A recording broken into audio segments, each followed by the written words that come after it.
თუ თქვენ გაქვთ უკიდურესი ტანჯვის განცდა, ეს დიაგნოზურად ფიზიოლოგიურად უფრო მძაფრი, თქვათ, სხვისი დაავადებით ვერ დაკომპენსირდება.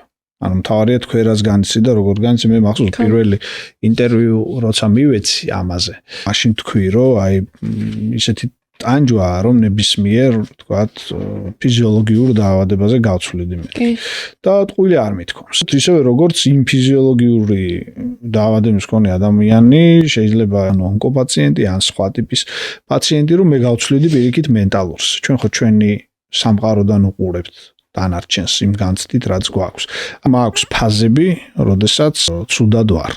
არ არის იული.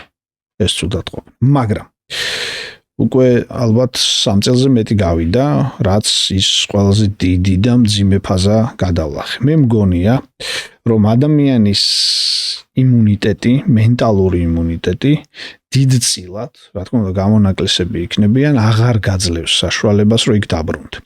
ანუ იმ დიდ ჯოჯოხეთში, პატარ-პატარა ჯოჯოხეთებს შენ თვითონ უგონებ წამალს. პროცესია, სადაც იცი, როგორ მოიქცე და როგორ გაუმკლავდე. შეიძლება ის იყოს თვალის დახუჭვა და გაძლება და იცი, რომ აი მესამე დღეს უკვე აღარ იქნება და მაინც და მაინც არ დალევი წამალს, რომელმაც შეიძლება ეს მესამე დღე მე ასეთ გიქციო. შეიძლება სხვა რა, ბევრი რამეა.